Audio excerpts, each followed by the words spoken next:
Gênesis 39.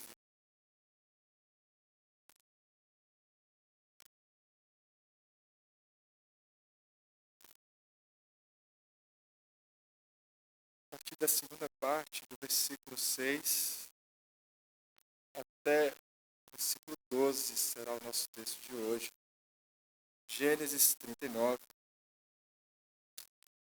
6b, segunda parte do versículo 6 até o versículo 12.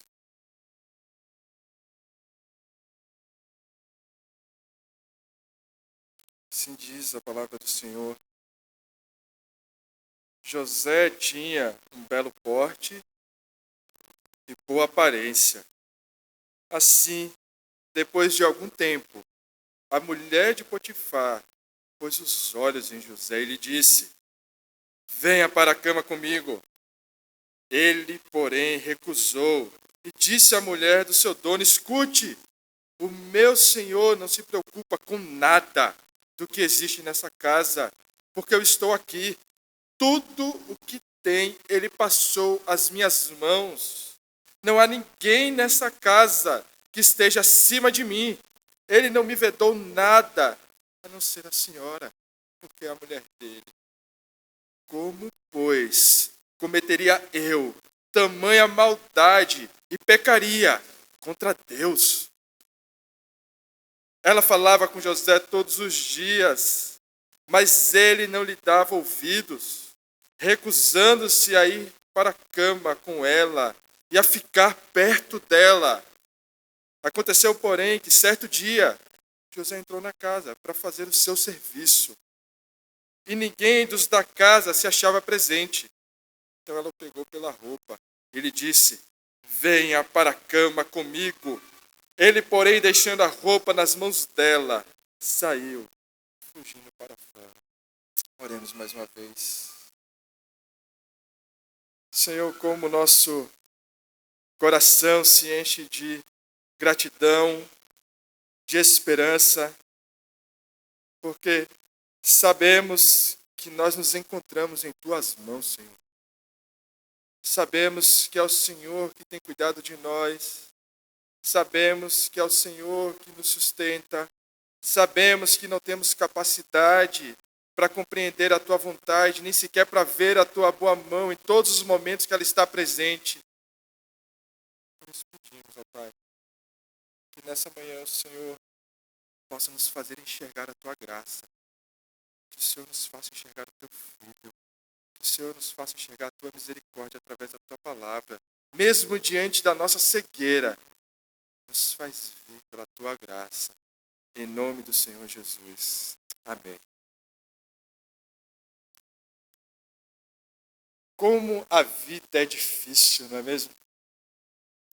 Como a vida é complicada. Parece que o tempo todo eu estou escutando as pessoas dizerem: olha, puxa, como esse ano passou rápido, como esse mês passou rápido. Esse dia não dá tempo para nada, porque o tempo todo nós temos problemas, dificuldades, complicações, afazeres, compromissos, responsabilidades, pessoas que nós precisamos cuidar, compromissos que precisamos cumprir. O tempo todo existem expectativas que precisamos atender. A vida se torna tantas vezes um peso, uma dificuldade. Como a vida é difícil. Tudo que nós desejamos, na maioria das vezes, era simplesmente ter uma vida tranquila. Sabe, aquela vida em paz, sem muitos altos e baixos, sem grandes preocupações, sem muitos sofrimentos de preferência. Mas parece que por mais que a gente deseje essas coisas, Deus tem outros planos para os seus. Parece que por mais que a gente trabalhe e faça, e busque, se comprometa e faça tudo certinho, buscando ter uma vida tranquila, sem muitos altos e baixos, sem grandes preocupações, parece que os planos de Deus para os seus nesse mundo são planos de não encontrar sossego, de não encontrar descanso, de não encontrar um lugar onde nós podemos dizer, puxa, aqui eu posso passar o resto da minha vida. Parece que os planos de Deus são contrários aos nossos, os desejos dele são inversos aos nossos, nós procuramos descanso. Ele nos dá coisas que nós simplesmente olhamos para ela e dizemos, Senhor, eu não pertenço a esse lugar, eu não consigo achar descanso, eu não consigo achar sossego. Olhando dessa perspectiva, parece que Deus tem um método, uma didática muito estranha de nos ensinar e de moldar o nosso caráter.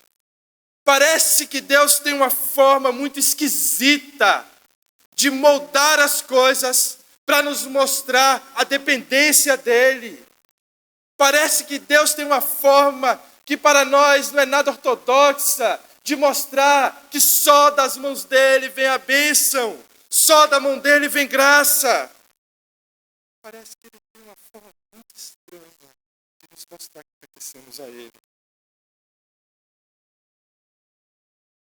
Parece que muitas vezes nós não conseguimos compreender. Parece que a didática de Deus, a forma dele mover os seus, ensinar e provar os seus, parece que muitas vezes é incompreensível para a gente. Mas a primeira pergunta que eu gostaria de fazê-los nessa manhã, meus irmãos, é quem disse que nós precisamos compreender todas as coisas? De onde você tirou essa ideia de que, diante daquilo que acontece em nossas vidas, o nosso movimento, a nossa ação, diante daquilo que acontece, é uma ação de compreender todas as coisas? De onde você tirou que você sequer tem capacidade de entender todas as coisas? Você não consegue entender as coisas que estão acontecendo na sua casa hoje, na sua família. E você imagina que os planos de Deus são para ser compreendidos em sua totalidade. Quem disse que precisamos compreender? Olha para a história de José. Olha para os textos que nós estamos trabalhando nos últimos sermões. Você acha mesmo que José, nesse momento que nós acabamos de ler esse texto, ele está dizendo, Senhor, eu estou obedecendo porque eu estou entendendo tudo. Você acha mesmo que José está entendendo tudo? Você acha que dá para ele entender nesse contexto, ter sido vendido pelos seus irmãos, aqueles que deveriam protegê-lo, aqueles que jogaram ele numa cisterna, e toda a bondade dele simplesmente só permitiu que ele fosse vendido para os midianitas? Você acha que José já entendeu isso? Você acha que José já entendeu ter sido vendido pela segunda vez pelos midianitas para um povo distante, estranho, que não conhece a Deus? Você acha que nesse momento ele está dizendo, Senhor, que plano maravilhoso, que bênção na minha vida, eu estou entendendo tudo, Senhor, que graça. Você acha mesmo que ele está entendendo tudo? Você acha mesmo que José está entendendo exatamente porque o povo dele não reconhece a presença de Deus na sua vida quando ele pronuncia, e um povo estranho que sequer lhe disse, reconheceu a presença de Deus nele? Você acha mesmo que ele está entendendo tudo? O que eu estou querendo dizer é que provavelmente a mesma pergunta que os leitores originais desse texto estão se fazendo, que é, como nós viemos parar aqui? Então lembre-se que nós estamos dizendo que esse texto foi escrito para aqueles que estão escravos no Egito e estão se perguntando, como nós viemos parar aqui? Provavelmente essa mesma pergunta de José. Como eu vim parar aqui? O que aconteceu para eu vir parar aqui? Eu fiz tudo direitinho. Eu fiz tudo certo, eu cumpri as minhas obrigações. Eu fui fiel ao meu pai. Enquanto meus irmãos davam vazão aos seus desejos, eu me mantive fiel. Eu fui assumir o compromisso e cuidava das coisas do meu pai com fidelidade. Eu nunca caluniei os meus irmãos. Eu posso sim ter sido ingênuo. Posso ter falado um pouco a mais e causado problemas na família, conflitos na família, mas eu nunca fui desonesto. A minha integridade se manteve. Como eu vim parar aqui?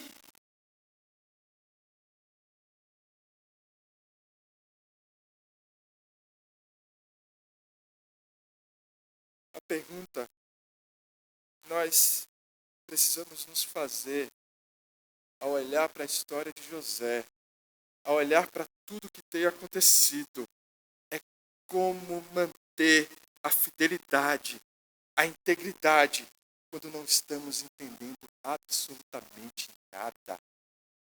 Como podemos ser íntegros, fiéis a Deus, fiéis àquilo que a palavra nos diz, quando nada parece fazer sentido, quando as coisas não têm explicação, quando nós não conseguimos racionalizar as coisas e, portanto, não conseguimos compreender como desejaríamos. Como, diante de uma perspectiva dessa, manter a integridade, manter a fidelidade, manter o compromisso e não ceder às tentações? Como podemos fazer isso? Se você está se fazendo essa pergunta de forma honesta agora, a sua provável resposta é: Senhor, eu não sei. Eu acho que eu não consigo. Eu acho que eu não consigo ser íntegro sem entender. Eu acho que eu não consigo ser fiel sem compreender. Se eu não tiver todo o cenário, eu acho que eu não vou conseguir ser fiel. Se eu não souber quais são os próximos passos, se eu não entender para onde o Senhor está me levando, eu não vou conseguir ser fiel. Eu vou ficar pelo caminho. Para nos ajudar a ter uma resposta diferente para essa questão, nós vamos dividir o nosso texto de hoje em 3 partes. A primeira parte, os versículos 6b e 7, nós temos a tentação. Então, o primeiro ponto, versículos 6b e 7, a tentação. Segundo ponto, versículos 8 e 9, a resposta. Então, primeira parte, versículos 6b e 7, a tentação. Segundo ponto, versículos 8 e 9, a resposta. E o nosso terceiro e último ponto, versículos 10 e 12, a insistência. A tentação, a resposta e a insistência. Olhem mais uma vez para o nosso texto de hoje. Mais uma vez para os versículos 6b, a segunda parte do versículo 6 e o versículo 7. José tinha um belo porte e boa aparência. Assim, depois de algum tempo, a mulher de Potifar pôs os olhos em José e lhe disse: venha para a cama comigo. Então, a primeira coisa que nos chama a atenção é que a mulher de Potifar, primeiro, que a Bíblia não a honra com o nome nas Escrituras. Nós não sabemos o nome dela. Nós não temos o nome dela na Bíblia, como também não temos o nome da mulher de Judá nas Escrituras. Portanto, o nome dela não é citado. Mas nós sabemos a sua ação, o que ela fez. Não sabemos quem ela é, mas sabemos que ela pôs os olhos. Sabemos que ela desejou. Sabemos que ela cobiçou José. Talvez porque ele tivesse uma boa aparência assim, mas talvez não só por causa disso, talvez simplesmente para exercer a sua autoridade, o poder que ela deveria ter, simplesmente para mostrar que ela poderia possuir aquilo que os seus olhos tocassem. Ela pôs os olhos em José, ela desejou José, ela cobiçou José. E todo o seu discurso na Bíblia se resume a uma frase que é repetida 2 vezes nesse texto. Ela não faz um grande discurso, ela não tenta convencer José com eloquência, com refinamento, porque afinal de contas ela não precisa. Ela não precisa, ela tem autoridade, ela pode dar vazão ao seu desejo, ela pode possuir o que ela quer. Portanto, ela não tenta, de alguma forma, convencer ela com a eloquência refinada, mas ela só faz um discurso nas Escrituras: venha para a cama comigo. Venha para a cama comigo. Essa frase, esse discurso é a marca da vazão do desejo desenfreado. Se vocês lembram, alguns textos atrás, quando Judá encontrou Tamar na estrada, o que ele disse para ela? Qual é o discurso que ali é emitido? É simplesmente: venha, quero ter relações com você. Judá faz a mesma coisa. A mulher de Potifar faz a mesma coisa. Tendo autoridade, os seus desejos não precisam ser freados. Ele simplesmente pode olhar, cobiçar, pedir e possuir aquilo que ele quiser. Mas você sabe quem mais é assim? Você sabe quem mais é como Judá? Você sabe quem mais é como a mulher de Potifar? Você sabe quem mais é como eles? Porque não se enganem, meus irmãos. Vocês podem estar olhando para o texto e serem tentados a se identificarem com José. Vocês podem estar olhando toda essa história e imaginando que vocês, que nós, somos José na história. Mas sabe quem mais é como Judá? Sabe quem mais é como a mulher de Potifar? Nós somos.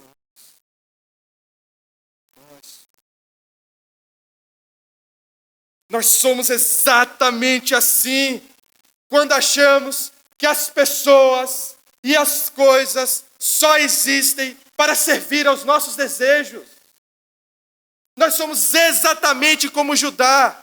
Exatamente como a mulher de Potifar, quando achamos, por exemplo, que o nosso cônjuge, o nosso esposo, o nosso marido existe apenas para satisfazer os meus desejos. Nós somos exatamente assim, quando imaginamos por um segundo que uma igreja só existe para servir aos desejos dos seus membros. Nós somos exatamente assim, quando achamos que Deus, em sua providência, só existe para satisfazer aquilo que eu peço, aquilo que eu desejo, aquilo que eu quero, aquilo que eu acho que eu preciso. Nós não somos José. Quem dera nós fôssemos José. Quem dera nós pudéssemos olhar para esse texto e dizer: Senhor, olha, tudo que eu leio, eu me identifico com José, íntegro. Às vezes eu sou meio desajeitado, mas eu sou honesto. Quem dera nós pudéssemos nos identificar com José. Nós somos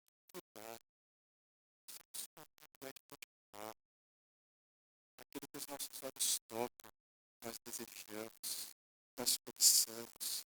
Uma vez que cobiçamos, nós usamos essas coisas apenas com o único propósito de servir aos nossos desejos. Seja os nossos filhos, esposas, maridos, igreja, trabalho, qualquer coisa, uma vez que cobiçamos, eles só nos servem para servir e atender aos nossos desejos.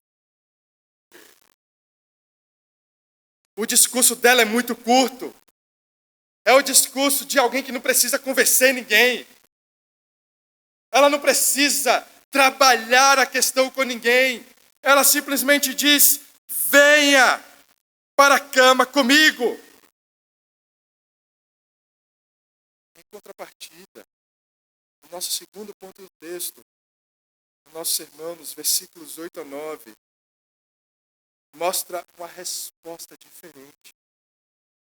Se a tentação é curta, direta, objetiva, a resposta de José, ela parece ser de outra natureza. Vejam só, versículos 8 e 9. Ele, porém, recusou e disse à mulher do seu dono: escute, o meu senhor não se preocupa com nada do que existe nessa casa, porque eu estou aqui. Tudo o que tem, ele me passou às minhas mãos. Não há nada nessa casa que esteja acima de mim. Ele não me vedou nada, a não ser a Senhora. Porque a mulher dele, como, pois, cometeria eu tamanha maldade e pecaria contra Deus? O discurso mais longo de José revela no seu discurso, talvez um pouco desajeitado pela velocidade, violência da proposta que ele recebe. Mas ele fornece pelo menos 3 razões pelas quais ele recusa aquilo que a mulher de Potifar propõe. Primeira, nós já vimos no sermão anterior que tudo que ele tinha, tudo que Potifar possuía, ele confiou a José. Tudo estava nas mãos de José. E não só vimos isso, vimos que ele faz isso porque ele vê que tudo que José toca, por causa do seu Deus, prospera. Portanto, todas as coisas estão dadas nas mãos de José. Então, o primeiro princípio que ele estabelece, o primeiro princípio que ele nos dá para dizer, olha, eu não posso aceitar essa proposta, eu não posso aceitar a proposta de dar vazão aos meus desejos, é a lealdade. Primeira coisa é a lealdade. Meus irmãos, muitas coisas podem faltar, muitas coisas podem ser corrigidas, mas talvez a lealdade seja algo quase impossível de ser. A lealdade, uma vez traída, uma vez quebrada, ela quebra toda a harmonia, ela quebra toda a confiança. Portanto, a lealdade precisa ser um princípio caro aos cristãos.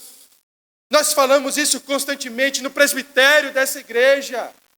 O que sustenta o presbitério dessa igreja não é o seu conhecimento teológico, mas é a lealdade dos presbíteros uns aos outros e dos presbíteros à membresia dessa igreja.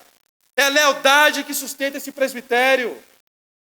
Não conhecimento teológico, não quantos livros cada um lê, não quantos cursos cada um fez, mas a lealdade, a confiança é o que nos sustenta. Como é fácil arrumarmos desculpas para não sermos leais. Jonas já disse isso aqui várias vezes. O cristão, ele é um indivíduo muito estranho, porque até para pecar ele precisa da Bíblia. Ele precisa pecar de forma bíblica. Então a gente arruma alguma coisa na Bíblia para dizer, ah não, aqui ele quebrou a lealdade comigo, então eu não preciso ser leal. Eu posso aqui dar vazão ao meu desejo, cumprir o que eu quero. Mas, meus irmãos, quando nós perdemos a lealdade, quando nós quebramos esse princípio da lealdade, todas as outras coisas, elas se deterioram.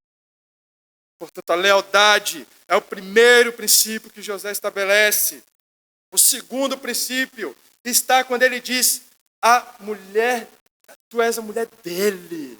Ou seja, existe uma ordem das coisas. José não pode quebrar aquilo que está estabelecido como direito matrimonial. Aquela não é a esposa dele. Percebam que José não responde simplesmente, não, eu não quero. Venha para cá. Não, eu não vou. Ele poderia simplesmente responder isso, virar as costas e sair. Mas ele não diz isso. Ele não responde simplesmente, não, e sai. Ele dá razões pelas quais ele não pode aceitar a proposta e razões pelas quais ela não deveria estar fazendo essa proposta a ele. Porque ela tem um marido. Ela não é esposa de José. Pelo contrário, ela é esposa daquele que pôs tudo nas mãos dele, que confiou nele. E além de ser leal a Potifar, ele não pode quebrar os laços matrimoniais. Meus irmãos, como nós vivemos tempos de laços matrimoniais tão frágeis. A fragilidade e os laços matrimoniais contemporâneos está exatamente no princípio do desejo, da cobiça. Porque entendemos, na maioria das vezes, que a família só é boa para nós enquanto ela nos fizer feliz. Ela só nos serve enquanto ela atender o meu desejo de felicidade. Enquanto ela atender aquilo que eu acho que eu preciso para poder caminhar nesse mundo. Mas o que mantém a família, a despeito do amor, o amor é importante. Mas o que mantém é a lealdade, o compromisso. Por isso que a lógica de José faz tanto sentido. Ele estabelece o princípio da lealdade, depois ele estabelece o princípio das obrigações matrimoniais que a ele não pertence. Nós precisamos parar com esse desejo mesquinho, com essa mente pequena, que imagina que tudo gira ao nosso redor e todas as coisas só existem para satisfazer os nossos desejos. E uma coisa só pode ser boa quando ela me faz feliz. A partir do momento que eu não sou feliz, foi bom enquanto durou. Foi bom enquanto durou. Agora eu vou pular para um outro, porque esse não me faz mais feliz. Foi bom enquanto funcionou. Foi bom enquanto me atendeu. Foi bom enquanto me deu aquilo que eu precisava, agora que não me dá mais.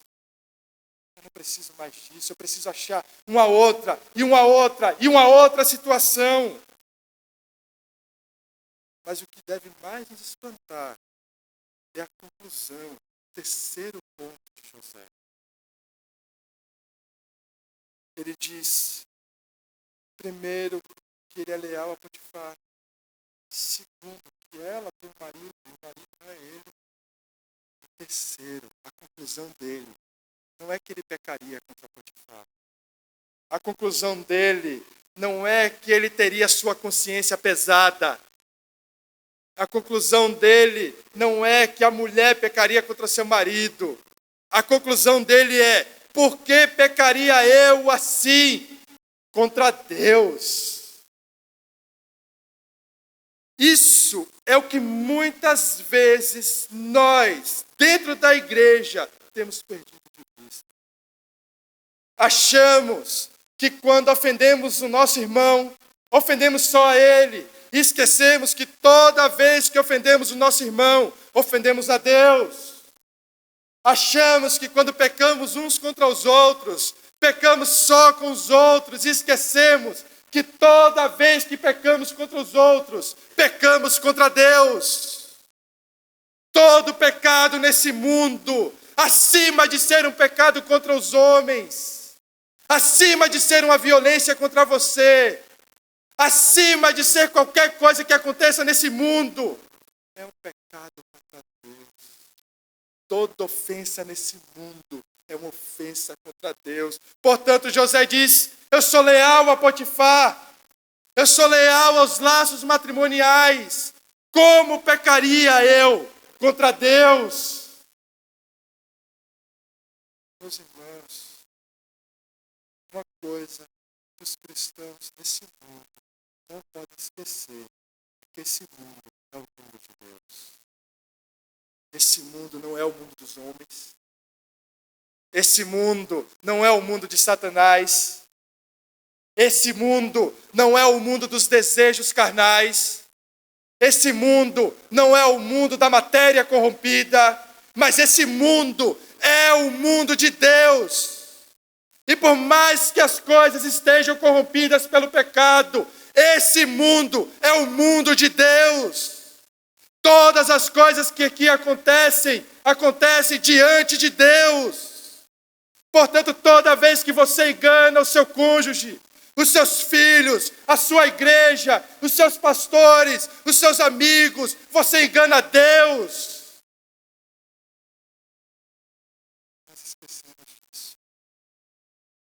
Achamos que aquilo que cometemos nesse mundo simplesmente reverbera nas pessoas.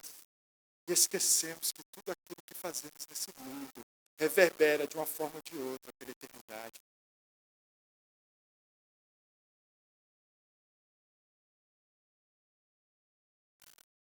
Isso nos leva ao nosso terceiro ponto.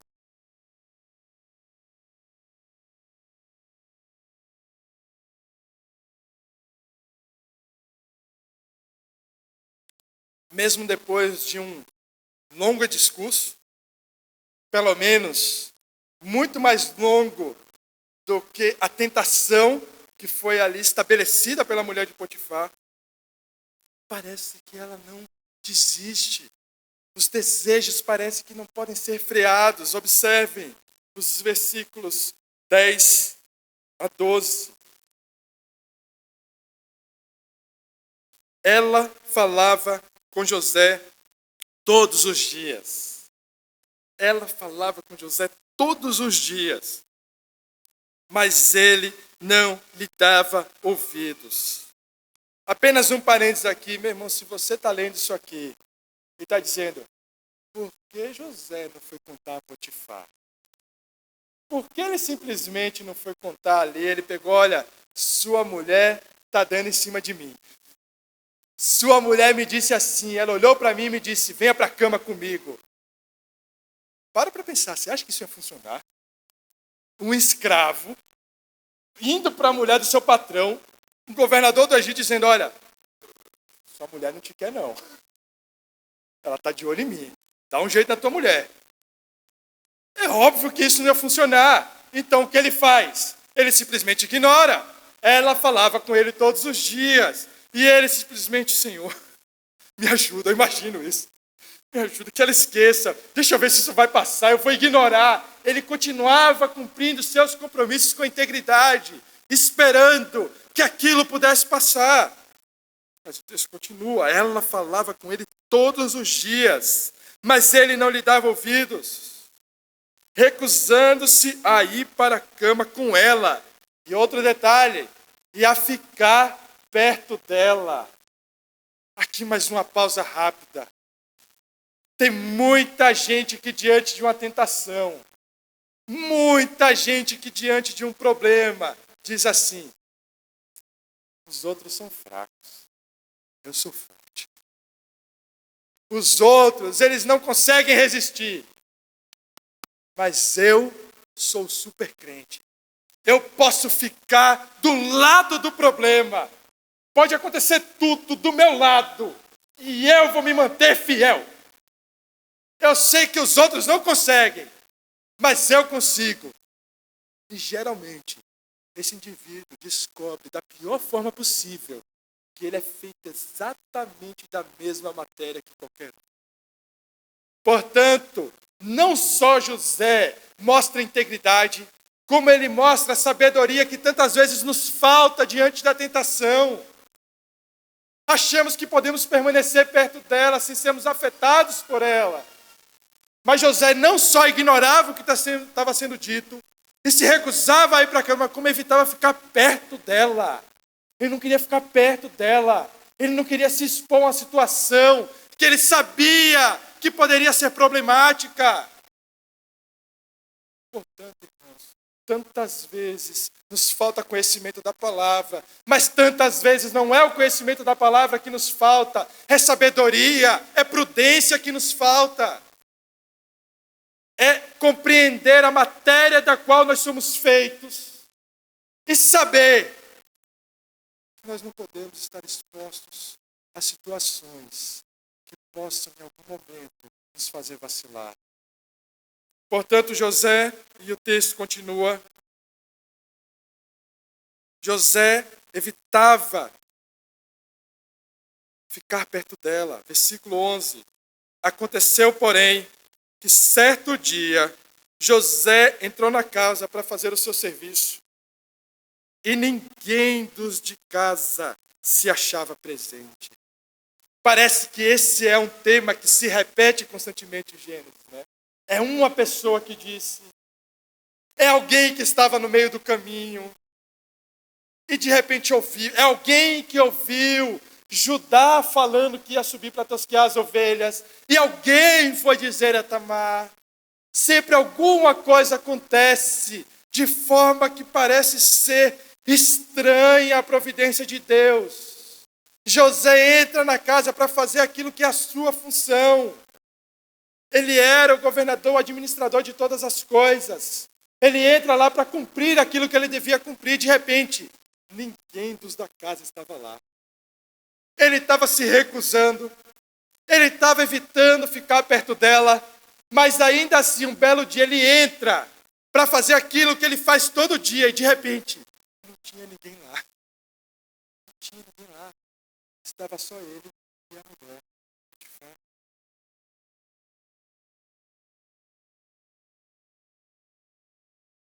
Então ela o pegou pela roupa. Ele disse aqui pela segunda vez: venha para a cama comigo. Ela, porém, deixando a roupa nas mãos dela.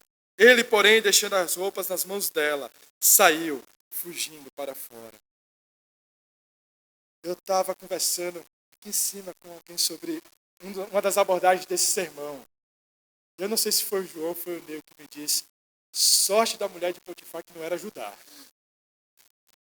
Ainda bem que não era Judá nessa situação. Mas é interessante, por que lembraram disso? Porque José é exatamente o oposto de Judá. Enquanto Judá, em um contexto onde ele tem tudo para manter a integridade, ele não é íntegro. José, em um contexto onde ele tem tudo para não manter a sua integridade, ele é íntegro. Judá tem tudo em suas mãos, posses, autoridade, tem tudo para ser íntegro e não é. José tem tudo para chutar o balde, tem tudo para não ser íntegro e ainda assim manter a sua integridade. Ele poderia muito bem dizer: olha, eu já fui vendido 2 vezes, fui humilhado, achei que ia morrer várias vezes, cheguei aqui um povo estranho que não tem a cultura do meu povo, só eu estou aqui que sou hebreu, só eu sou judeu aqui, eles não têm a cultura, portanto agora é o meu momento de desfrutar. Eu sofri e agora eu mereço. Sabe aquela sobremesa que você come a salada, né? Aí você pega aquele doce, 1 quilo de doce, e diz: eu mereço a sobremesa porque eu comi. Ele poderia fazer isso. Ele poderia fazer alguma coisa assim e dizer: olha, eu mereço. Agora, isso é Deus me dando a bênção. Agora eu sou aqui, governador da casa de Potifar. A mulher dele está de olho em mim, agora é minha hora. Enquanto Judá tem tudo para manter a sua integridade, não mantém. José tem tudo para não estabelecer a sua integridade, ainda assim. E a pergunta é: por que José mantém a sua integridade? Ele não está entendendo nada. Ele estava servindo seu pai e de repente cai numa roda de desgraça, de humilhação. Porque ainda assim ele mantém sua integridade. Ele continua cumprindo a sua obrigação com integridade. Mas essa mulher de Potifar, ela é como Judá. Ela é aquela que não segura o seu desejo, que não tem moderação, que não tem sabedoria. E, portanto, uma vez que os nossos corações são consumidos pelo desejo, uma vez que os nossos olhos são consumidos pela cobiça, os nossos desejos escalam para a violência. E quando os nossos desejos que consomem o nosso coração, consomem os nossos olhos, escalam para a violência, nada mais pode ficar no caminho, nada mais pode impedir de satisfazer os nossos desejos. Portanto, ela agarra José. Chega de discurso, ela agarra José. Mas José consegue se livrar, deixando mais uma vez uma peça de roupa para trás. Parece que boa parte dos problemas de José são com a roupa, né? parece que boa parte dos problemas dele você não conseguir manter a sua roupa no lugar onde ela deveria estar. Né? Porque os irmãos entregam a sua túnica ao seu pai e a sua roupa que fica para trás, como marca de que ele morreu. É a sua roupa que agora fica nas mãos da mulher de Potifar como prova para aqueles que o cercam de que ele não foi íntegro, quando ele foi íntegro. A roupa que fica para trás agora é símbolo, não da sua infidelidade, mas de mais uma calúnia que se estabelece contra José. Porque mais uma vez ele foi íntegro. E a roupa que ficou para trás diz que ele não foi. Nós vamos ver isso nos próximos capítulos, nos próximos sermões. Mas caminhando para a nossa conclusão, mais uma vez desfaço, meus irmãos, a pergunta com a qual abrimos esse sermão. Como manter a integridade quando não conseguimos entender os planos de Deus? Como manter a integridade quando as coisas parecem tão estranhas? Eu gostaria de lhes dar alguns passos fundamentados no texto que acabamos de ler e meditar, para entender como podemos manter a integridade quando tudo nos fornece indícios de que não devemos ser íntegros. Primeiro, entendendo que a nossa integridade cristã não depende de compreender os planos de Deus, mas depende de conhecer a Deus. A nossa integridade, a nossa fidelidade não pode depender de entender os planos de Deus. Não é esse o caminho da nossa integridade. Não é esse o caminho da nossa fidelidade. Mas o caminho da nossa integridade e da nossa infidelidade não é conhecer os planos, mas conhecer o próprio Deus. Conhecendo o único que foi de fato íntegro, Jesus Cristo. Nós só podemos manter a integridade, só podemos manter a fidelidade quando todas as coisas elas são incompreensíveis. Quando paramos de tentar de compreender todos os planos de Deus e nos preocupamos em conhecer a Jesus Cristo todos os dias, em olhar para Cristo todos os dias, deixamos de olhar para os nossos desejos, para o nosso ego, para aquilo que nos satisfaz, e olhamos para Cristo todos os dias e todos os dias. Se tudo depende de compreender, se tudo depende de entender exatamente os planos de Deus, alguém, por favor, me explique a cruz de Cristo. Como isso pode ser compreensível? Alguém, por favor, me explique um Deus santo, puro, que encarna e morre numa cruz para morrer por miseráveis como nós. Se tudo depende de entender os planos de Deus, alguém me explique por que o sangue do único íntegro foi derramado por aqueles que são como Judá e como a mulher de Potifar. Alguém, por favor, me explique a cruz. Me explique o Cristo no madeiro. Me explique o sangue derramado. Me explique a graça, a misericórdia que lava os nossos pecados quando nós não merecemos. Se tudo depende de entender, alguém me faça entender essas coisas. Eu, quando eu olho para essas coisas, a minha sensação de que a única coisa que eu posso fazer é provar de Espírito Santo. A única coisa que eu posso fazer é encher meu coração de gratidão. Obrigado, Senhor, pela tua misericórdia.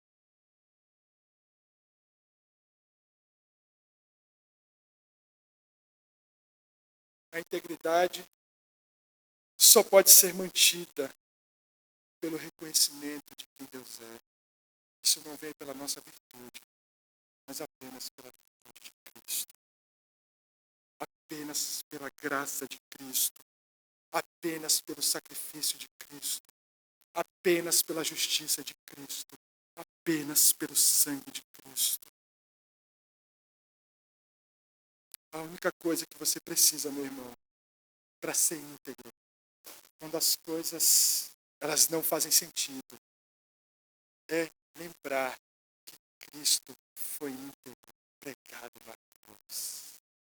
É o Cristo que, pregado numa cruz, olha para aqueles que o pregaram e diz: Senhor, perdoa-os, porque eles não sabem o que fazem. É o Cristo que, encarnado, cercado por aqueles que são seus e o rejeitam, diz: perdoa ao Senhor, porque eles não sabem o que fazem. É o Cristo pregado numa cruz, vertendo seu sangue com o corpo partido, que nos liberta para que não mais vivêssemos na violência dos nossos desejos, não mais vivêssemos para uma busca enlouquecida por satisfação, mas agora vivêssemos para sermos satisfeitos nele, para buscarmos a ele, para olharmos para ele, para nos alimentarmos do seu corpo e sermos lavados pelo seu sangue. É isso que você precisa ser para ser íntegro. É se alimentar do corpo partido, do sangue derramado, do sacrifício que foi feito, da integridade comprovada até o final, para que nós pudéssemos ser livres dos nossos desejos e pudéssemos viver para o nosso Senhor. E ninguém podemos confiar, em ninguém podemos depositar as nossas vidas em suas mãos. Em nenhum pastor, em nenhum membro, em nenhuma igreja podemos depositar a nossa vida, mas nas mãos dele. Nas mãos dele. Esse é o único lugar onde podemos depositar as nossas vidas. Porque é ali, e só ali, onde a despeito de todas as evidências, poderemos manter a nossa integridade. José manteve a integridade e veremos o fruto disso nos próximos sermões. Mas acima de tudo, lembrem-se que a integridade de José aponta para uma integridade superior, a integridade de Cristo, a integridade que nos liberta da prisão dos nossos desejos.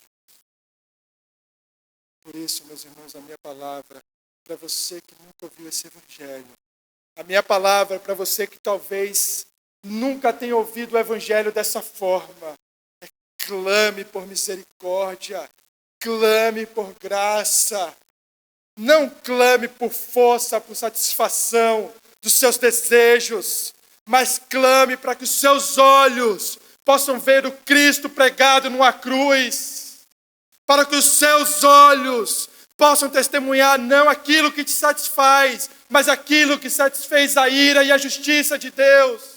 Clame por graça, clame por misericórdia, e os seus olhos verão a única coisa que podem satisfazer. Se você é cristão e tantas vezes tem cedido aos seus desejos, tantas vezes tem deixado a sua integridade de lado e achado que as coisas existem para te satisfazer, clame por perdão nessa manhã. Clame para que uma vez mais você seja lavado dos seus pecados, para que uma vez mais a confiança em Cristo possa ser restabelecida. E uma vez mais a confiança de que Ele tem tudo em suas mãos possa ser estabelecida. Clame por perdão, clame por misericórdia. E aquele, o único em quem podemos confiar, nos dará não só perdão, mas graça para sermos mantidos até o final. Gostaria de convidá-los a baixar suas cabeças uma vez mais.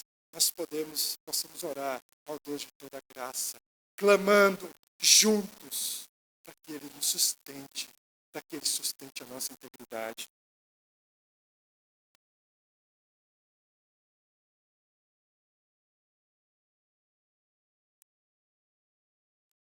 Senhor Deus,